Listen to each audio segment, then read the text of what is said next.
Wilbeka, koji je jedan zaista redak selektor u svetu rukometa. Osvojio je sa ženskom reprezentacijom evropsko, svetsko i olimpijsko zlato, a evo sa reprezentacijom, muškom reprezentacijom Danske, Wilbek je uspeo da dođe do evropskog zlata, pre toga uspeo je da stigne do bronzane medalje na svetskom prvenstvu 2007.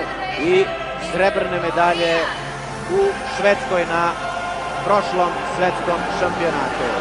Pobednički pehar u rukama Kristijansena, koji će za 20 dana proslaviti svoj 40. rođendan.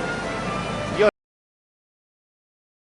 Danske proslavlja titulu evropskog šampiona.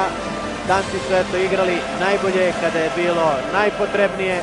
U poslednjih 5 utakmica ostvarili su 5 pobjeda i zasluženo slave titulu prvaka Evrope. Doživjeli su 2 poraza, ali su sve to uspeli da nadoknade u utakmicama protiv Makedonije, Švedske, Nemačke, u polufinalu protiv Španije i u finalu protiv reprezentacije Srbije. Svaka čast Dancima, svaka čast i našim rukometašima. Čestitke zaslužuju i rukometaši reprezentacije Hrvatske, koji su eto došli do bronzane medalje. Ono što je takođe važno reći, da je Srbija još jednom pokazala da zaista na vrhunskom nivou može da organizuje velika takmičenja kao što je evropsko prvenstvo u rukometu. I sada himna pobedničke reprezentacije Danske.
Ovo evropsko prvenstvo, dakle, završeno je trijumfom reprezentacije Danske, a Danska je domaćin sledećeg prvenstva 2014. godine. Međutim, do tog prvenstva ima još 2 izuzetno značajna takmičenja na kojima će, nadam se, na jednom sigurno, a na jednom, nadam se, učestvovati i naša reprezentacija. Dakle, prvo olimpijske igre ove godine, pre toga moramo se u aprilu kvalifikovati za olimpijski turnir na jednom od 3 turnira na kojem će učestvovati 4 reprezentacije, po 2 idu u London na olimpijske igre i naravno 2013. godine svetsko prvenstvo, čije domaćin Španija, na koje se naša reprezentacija plasirala zahvaljujući srebrnoj medalji na ovom šampionatu. Gospodine Đukiću, mnogo vam hvala na učešću na svim ovim utakmicama evropskog šampionata. Mislim da ste i svojim stručnim komentarima znatno pomogli publici i našim gledaocima da shvate pre svega određene taktičke varijante i zamisli trenera u izuzetno uzbudljivim utakmicama.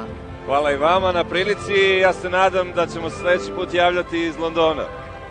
Naravno, vi ste tamo sigurno kao selektor reprezentacije Velike Britanije, ona želja koju ste iskazali još na prvoj utakmici, da se na olimpijskom turniru rukujete sa Veselinom Vukovićem u međusobnom duelu.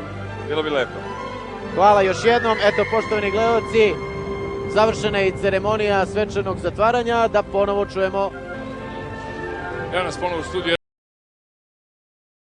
RTS-a u u areni očekujemo da neko od naših rukometaša stigne do pozicije gde mi imamo reportera, da je kolega Milan Vuković, pa onda da čujemo šta oni kažu po završetku. Sa mnom je Veselin Vujović. Gospodine Vujoviću, rekao ste da ste igrali protiv kapitena, beše iz Danske ili koga? Kristijansena. Da, igrali smo, samo što smo tad mi pobeđivali. Ali on i dalje igra, Boga. On i dalje igra, ali neće još dugo.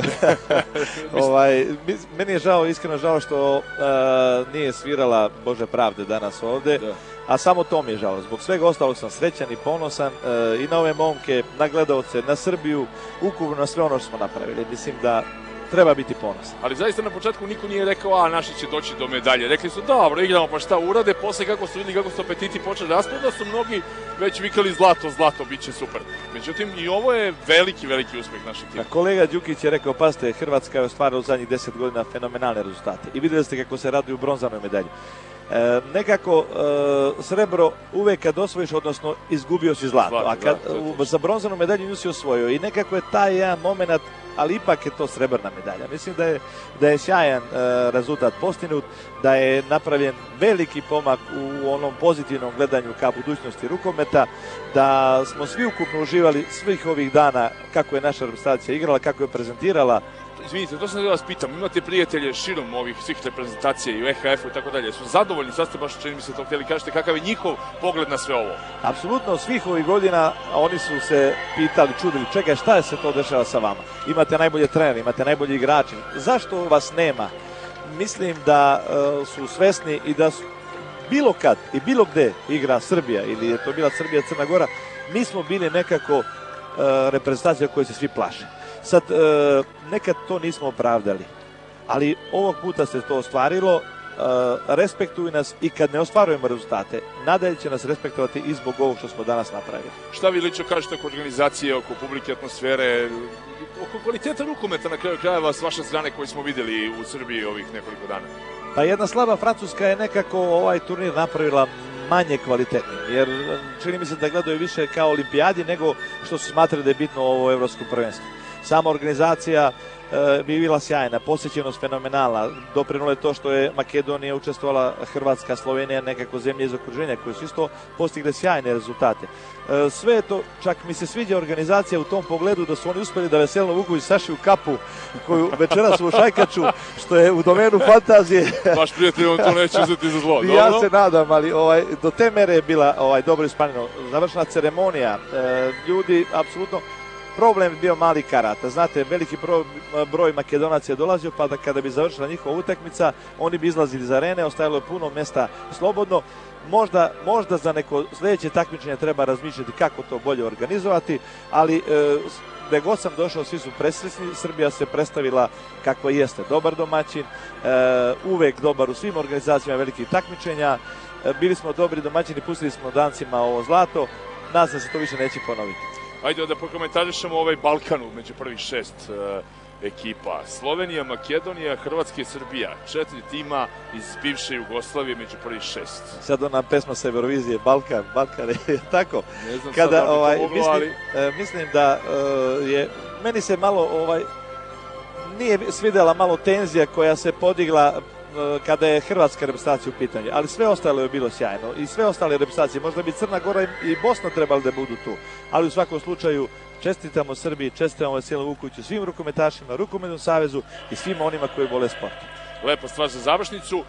Moramo da završavamo program, uglavnom vidjet ćete odmah u dnevniku izjave naših rukometaša, to sam siguran da će nešto toga stići do naše televizije, to ćemo prezentovati. Toliko sa ovog evropskog šampionata, 10. po redu koji je završen u našoj zemlji. Prva Danska, druga Srbija, treća Hrvatska, to je podela ovih medalja. Ja sad za vas nemam medalju, ali moram kao na kraju svake naše emisije da kažem da je od našeg prijatelja emisije, od Prizme iz Kragujevca, te kompanije, stižu pokloni ovoga puta za sve naše goste. Čitava naša reprezentacija je dobila poklone i naš stručni štab. Za vas jedan lep merač pritiska kad počnete trening sa vašim timom i kad završite da vidite koliko su vas iznervirali i podigli vam pritisak. Hvala puno i zahvaljujem se na gostovanju.